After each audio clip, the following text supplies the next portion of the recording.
And then finally ढूंढते ढूंढते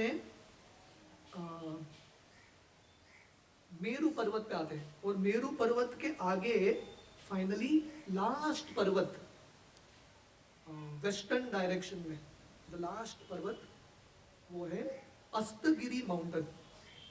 अस्तगिरी, तो जहां पे सूरज अस्त होता है। In the eastern direction they reached which mountain, Uday mountain, और यहाँ पे अस्तगिरी। और यहाँ पे आके उनको समझ में आया this is the end point, Sugriva ने बताया था। तो वापस आते हैं और सुग्रीव को रिपोर्ट देते हैं सीता नॉट फाउंड, सीता मिली नहीं वेस्टर्न डायरेक्शन में। तो अभी नॉर्दर्न डायरेक्शन में कौन गए थे? शतबल्ली, शतबल्ली करके एक वानर चीफ थे, वो गए थे। तो जब ये नॉर्थर्न डायरेक्शन में गए, उनको क्या क्या जगह मिला? They went to the provinces of Mlechha, Pulinda, Shurasena, Prasthala, Bharata, Kuru, Madraka, Kamboj, यवन, शक, द्रद। And then they climbed the mountains called Kala, Sudarshan, Devakash. ऐसा करते करते वो मैनक पर्वत, क्रौंच पर्वत, और फाइनली एंड पॉइंट रीच करते हैं नॉर्दर्न पॉइंट पे, उसको बोलते हैं नॉर्थ कुरु। और वहां पे एक पर्वत है जिसका नाम है माउंट सोम। वहां से एक गेटवे है स्वर्ग के लिए। From the northern point is a gateway to स्वर्ग। तो जिसको ढूंढना है जाके ढूंढ सकते हैं, शायद गेटवे मिल जाएगा स्वर्ग के लिए। अर्जुन को मिला था ये गेटवे। अर्जुन जब ढूंढते ढूंढते उत्तर दिशा में जाते हैं, वहीं से वो स्वर्गलोक में प्रवेश करते हैं। तो जिसको बहुत इच्छा है शायद मिल जाएगा। तो ये लोग शतबल्ली वो पॉइंट जाके, सुग्रीव ने बताया था इसके आगे जाना नहीं, वापस आना। तो वापस आते हैं और वो रिपोर्ट देते हैं सीता नॉट फाउंड, ये दिशा में भी सीता नहीं मिली। तो अभी सुग्रीव ने सब वानरों को 30 दिन दिया था। बाकी ये तीनों पार्टी ईस्ट वेस्ट नॉर्थ 30 दिन, ऑलमोस्ट 29 to 30 डे पे वापस आके रिपोर्ट दे देते हैं। पर सदर्न पार्टी का नो साइन, कोई वापस नहीं आया, नो साइन। फिर भी सुग्रीव को बहुत विश्वास था सदर्न डायरेक्शन में ही सीता है, और इसलिए सुग्रीव ने सबसे बेस्ट वानर सेना को उधर भेजा था।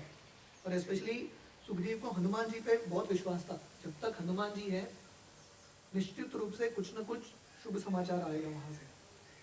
तब हर बार जब सुग्रीव जाके एक पार्टी आता था, वेस्ट का पार्टी आता था, न्यूज देता था सुग्रीव को।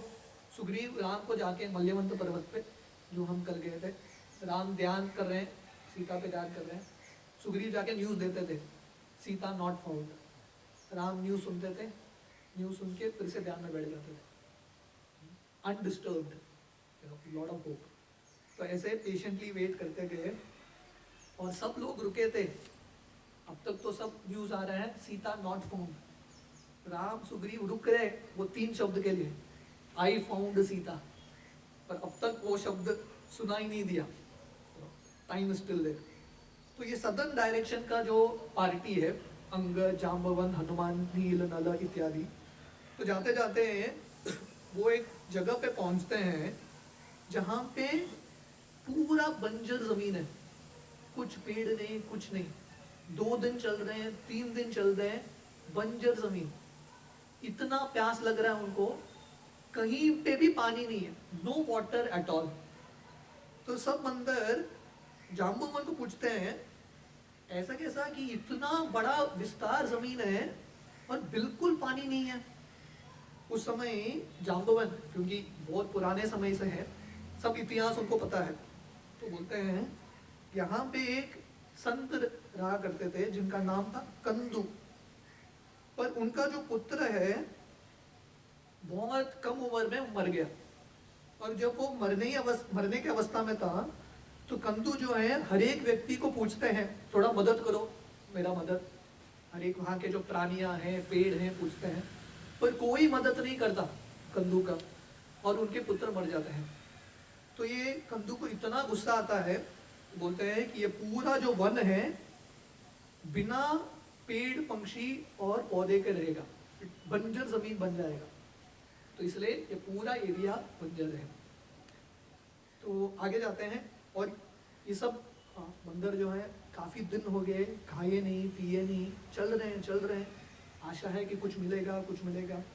ऐसे चलते चलते बहुत दिनों के बाद लैंडस्केप चेंज होता है, एक थिक फॉरेस्ट आता है, उसमें प्रवेश करते हैं और वो देखते हैं कि एक बहुत बड़ा एक तालाब है। तो सब लोग जा रहे हैं तालाब में पानी पीने के लिए और एक असुर आता है, बहुत बड़ा असुर, और वो तालाब में छलांग लगाता है और तालाब का पानी भी निकल जाता है, इतना उसका साइज है, तालाब का पानी उड़ जाता है और ये असुर आ रहा है ये बंदरों को खाने के लिए। उस समय अंगद उठते हैं और उठ के एक किक देते हैं ये असुर को और ये गिर जाता है मर के। तो इनफैक्ट अंगद को लगता है कि यही रावण है, इसलिए पूरा शक्ति के साथ इसको मारते हैं और अंगद को लगता है यही समाप्त हो गया रामायण। उस समय जामवंत बोलते हैं नहीं, ये रावण नहीं है, एक राक्षस है जिसका नाम है धूम्र। तो ऐसे करते करते आगे बढ़ते हैं और डिजेक्टेड, और ये सब बंदर इतने मायूस हो गए हैं, पहला तो सीता नहीं, उसके बाद खाना नहीं, पानी नहीं, कुछ भी नहीं। भगवान राम का सेवा करना इतना आसान नहीं होता, लेकिन नहीं, lot of test that come. तो जा रहे हैं, उनका आशा ही जा रहा है। तो एक पेड़ के नीचे सब बैठ जाते हैं और उनको लगता है कि बहुत हो गया, आगे नहीं होगा। तो समय अंगद उठते हैं और एक पेप टॉक देते हैं। अंगद क्योंकि लीडर है, वो बोलते हैं नहीं, हमको आशा नहीं खोना है, हमको आलसीपन नहीं करना है, हमको आगे बढ़ते रहना है, we have to keep going on, हम ऐसे पीछे नहीं हट सकते। उस समय बाकी एक बंदर था गंधमादन, वो भी उठता है और बोलता है ठीक है हम आगे चलेंगे। तो ऐसे चलते चलते वो एक केव के पास आते हैं, एक गुफा के पास, एक कैविटी, क्योंकि सामने एक गुफा दिखता है और सबको लगता है, they all get this intuition, ये गुफे के अंदर कुछ तो राज है, there is some secret to finding Sita here. तो अभी इतना अंधेरा है गुफा में, कैसे प्रवेश करें? तो उस समय हनुमान जी सामने आते हैं। तो रामायण का वर्णन आता है कि अब तक हालांकि हनुमान जी है ये पार्टी में, हनुमान जी आगे आते ही नहीं है, लास्ट में खड़े हैं। अंगद सामने खड़ा रहता है, एंड में हनुमान जी खड़े हैं, हनुमान जी डजंट कम। पर ये जब गुफा देखता है अंगद डर जाते हैं। उस समय हनुमान जी आगे आते हैं, हनुमान जी बोलते हैं चलो प्रवेश करेंगे। तो लोग क्या करते हैं, बंदर हाथ एक दूसरे का जो टेल है वो पकड़ के एक लाइन में प्रवेश करते हैं ये गुफा के अंदर। और इतना गहरा गुफा है ये, और इतना डार्क है, इतना अंधेरा है उसमें, उनका हाथ भी दिखता नहीं। पर विश्वास के साथ हनुमान जी जाते हैं, क्योंकि हनुमान जी को विश्वास है भगवान राम ने मुझे अंगूठी दिया है, निश्चित रूप से हमको सीता मिलेगी। With lot of faith, Hanuman ji को पूरा विश्वास राम पे था। तो चलते गए अंदर, घंटों घंटों चल रहे हैं, कुछ नहीं दिख रहा है, नथिंग। और सडनली हनुमान जी को एक दीवार दिखता है, डेड एंड। तुमको लगता है इतना हम चले अंदर और पूरा डेड एंड है, पर हनुमान जी गौर से देखते हैं कि वो डेड एंड एक कर्व होता है। वो वॉल को क्रॉस करते हैं, हॉरिजॉन्टली अंदर जाते हैं, अंदर देखते हैं कि एक बहुत विशाल सिटी है, there is a huge city inside, और वो भी सोने का शहर। गुफा के अंदर सोने का शहर है, और इतना सुंदर शहर है कि वहां पे वृक्ष हैं, अलग अलग वृक्ष, सब वृक्ष सोने से भरे हैं, पत्ते सोने के हैं, फल सोने के हैं, सुंदर नदियां हैं, तालाब हैं, बैठने के लिए अलग अलग स्थली है, बहुत सुंदर मैंशंस है, महल है, बेस्ट ऑफ फैसिलिटीज, खाने के पदार्थ हैं, सब कुछ है। पर ये सिटी में कोई नहीं दिख रहा है, फर्स्ट क्लास सिटी है, नंबर 1 सिटी है, पर एक व्यक्ति नहीं दिखता इस सिटी में। तो ये सब लोग सोच रहे हैं हम कहाँ पहुंच गए। थोड़े बंदर को लगता है कि हम भूख के वजह से मर गए और मर के हम स्वर्ग पहुंच गए। तो लोगों को समझ में नहीं आ रहा है कहाँ पहुंच गए। थोड़ों को लगता है यही लंका है, उनको कुछ समझ में नहीं आ रहा है। उस समय हनुमान जी गौर से देखते हैं कि इतना सुंदर शहर है, कोई तो होगा। तो बहुत ध्यान से ढूंढते हैं, तब उनको एक स्त्री दिखती है। एक पेड़ के नीचे एक वृद्ध स्त्री योगिक मुद्रा में बैठी है और ध्यान कर रही है। सब जगह इतना भोग का सामग्री है, पर ये स्त्री को कुछ फर्क ही नहीं पड़ा, आराम से ध्यान कर लिया। और वो स्त्री के अंदर हनुमान जी देखते हैं कि तेज आ रहा है, वैराग्य का तेज है, और उसके अंदर बहुत दया है, ममता है।